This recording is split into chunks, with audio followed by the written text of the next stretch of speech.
नमस्कार। 2 अप्रैल 2026 को city session court Calcutta के अंदर ओपी श्रीवास्तव के बेल पर सुनवाई हुई और 2 अप्रैल 2026 को ही उत्तर प्रदेश के अंदर इलाहाबाद हाई कोर्ट के लखनऊ बेंच में सहारा शहर का मामला सुना गया था स्टेट ऑफ यूपी के अगेंस्ट में। दोनों के आर्डर की कॉपी नहीं आई थी, हालांकि डेट दोनों का पड़ चुका था। 10 अप्रैल 2026 सिटी सेशन कोर्ट कलकत्ता का अगला सुनवाई डेट था और 8 अप्रैल 2026 इलाहाबाद हाई कोर्ट के लखनऊ बेंच के सहारा शहर मामले की अगली सुनवाई की डेट आ गई थी। आर्डर की कॉपी अपलोड नहीं थी, लेकिन सिटी सेशन कोर्ट कलकत्ता के पोर्टल पर 2 अप्रैल 2026 की सुनवाई के आर्डर की कॉपी अपलोड हो चुकी है, जबकि अभी इलाहाबाद हाई कोर्ट के लखनऊ बेंच के जो सुनवाई हुई थी 2 अप्रैल को, उसकी आर्डर की कॉपी अभी पोर्टल पर अपलोड नहीं हुई है। तो सिटी सेशन कोर्ट कलकत्ता के अंदर एक बार फिर से इस केस की जो लगातार सुनवाई करते आ रहे थे चीफ जज श्री शिव कुमार राय जी, वो मौजूद थे और उनके समक्ष ही ये सारे आर्गूमेंट दलीलें रखी गई। एक बार फिर से वो इस केस की सुनवाई करना शुरू कर चुके हैं। इलेक्ट्रॉनिक माध्यम से आरोपी अनिल इब्राहिम की पेशी हुई। ओपी श्रीवास्तव की पेशी इसलिए नहीं हो पाई क्योंकि जो मेडिकल रिपोर्ट है, जो जेल सुपरिंटेंडेंट की तरफ से कहा गया था उस रिपोर्ट में कि 8 मार्च से लगातार वो हॉस्पिटल में एडमिट हैं, इसके वजह से उनकी पेशी नहीं हो पाई थी। और वहीं ओपी श्रीवास्तव जी के एडवोकेट की तरफ से कहा गया कि उन्हें कुछ समय और चाहिए बेल पिटीशन की याचिका को कोर्ट के समक्ष संपूर्ण रूप से रखने के लिए, और वो याचिका स्वीकार भी कर ली जाती है।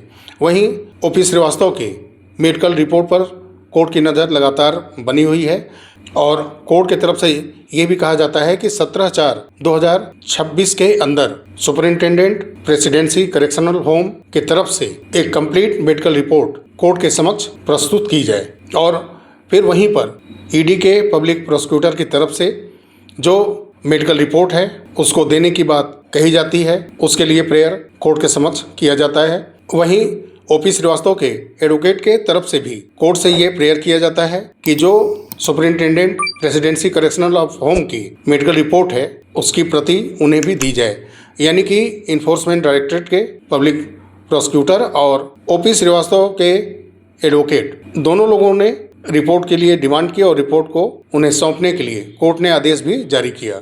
और फिर जेपी वर्मा के एक याचिका पर सुनवाई शुरू होती है, जो कि उन्होंने 19 मार्च 2026 को कोर्ट के समक्ष दिया था, जिसमें ये कहा गया था कि उनकी मां, जो कि काफ़ी बुजुर्ग हैं, 78 वर्ष के एज में हैं और वो दिल्ली के अंदर हॉस्पिटलाइज हैं और उन्हें रक्त कैंसर जैसी गंभीर बीमारी है। तो कोर्ट के समक्ष याचिका वो रखी गई थी। जेपी वर्मा को ऐसा कहा गया था कि वो बिना कोर्ट आर्डर के कोर्ट के क्षेत्राधिकार से बाहर नहीं जा सकते। तो उसमें प्रेयर किया गया था कि उन्हें कोर्ट के क्षेत्राधिकार से बाहर जाकर के, यानी दिल्ली जाकर के उनकी मां का देख रेख उन्हें करने दिया जाए। तो यही प्रेयर कोर्ट से किया गया था और कोर्ट भी कानूनी औपचारिकताओं को पूर्ण करते हुए कुछ खास भावनात्मक लगाव के साथ, मैं ऐसा इसलिए कह रहा हूं कि ये मेंशन किया गया है कोर्ट के आर्डर में, तो यहाँ भावना सर्वोपरि था और इसमें यह भी मेंशन किया गया है कि वो शायद अपने आखिरी घड़ी में हैं।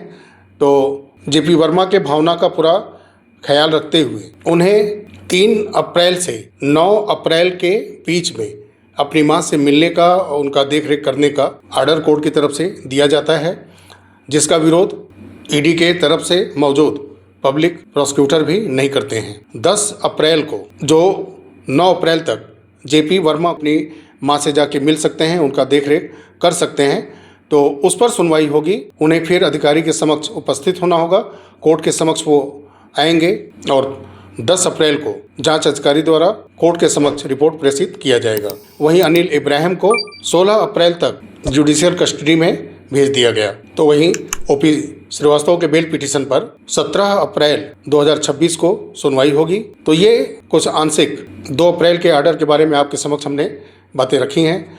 वहीं अप्रैल माह में एक और महत्वपूर्ण केस, जो कि पिछली बार 13 अगस्त 2025 को सुना गया था, सहारा क्रेडिट कोऑपरेटिव सोसाइटीज, जिन्होंने एक याचिका फाइल किया था इनकम टैक्स के अगेंस्ट में। तो एक बार ये फिर से टेंटेटिव लिस्टिंग 13 अप्रैल को ही हुआ है, यानी 13 अप्रैल को कई केसों की सुनवाई सहारा से संबंधित सुप्रीम कोर्ट के अंदर हो सकती है। वही एक बहुत पुराना केस 2011 का, जो 2-3 बार लगातार कुछ समय में टेंटेटिव लिस्टिंग हुआ है, जो 2G स्पेक्ट्रम केस चला रहा था, उसी में जो सहारा के कुछ कंपनियों का जांच हुआ था, सहारा के लोगों की तरफ से इन्फोर्समेंट डायरेक्टरेट के असिस्टेंट डायरेक्टर के ऑफिस में जाकर के जो कुछ अपशब्दों का प्रयोग या हाथापाई की नौबत तक आ गई थी, जो राजेश्वर सिंह की तरफ से याचिका दी गई थी उसमें सब मेंशन किया गया था। इसीलिए मैं आपके समक्ष ये बातें रख रहा हूँ। तो ये सब उसमें कहा गया था। तो उसके बाद राजेश्वर सिंह जी की तरफ से सहारा के अगेंस्ट में कंटेम्प्ट पिटीशन सुप्रीम कोर्ट के अंदर फाइल की गई थी। तो उसकी भी सुनवाई 13 अप्रैल 2026 को ही टेंटेटिव लिस्टिंग की गई है। और वहीं देश के सहारा के करोड़ों निवेशकों के लिए मैं ऐसा ही मानता हूं, क्योंकि एक वो आधार बनेगा जब उनके साथ जुड़े लोगों का भुगतान होगा तो एक रास्ता खुलेगा देश के करोड़ों निवेशकों का पैसा मिलने का। नागेंद्र कुशवाहा जी का एक याचिका इलाहाबाद हाई कोर्ट के अंदर लगा हुआ है, जिस पर की सुनवाई कल हो सकती है। तो साथियों, इस वीडियो में इतना ही। मिलते हैं बहुत जल्द अगले वीडियो में। तब तक के लिए नमस्कार। जय हिंद, जय भारत, वंदे मातरम।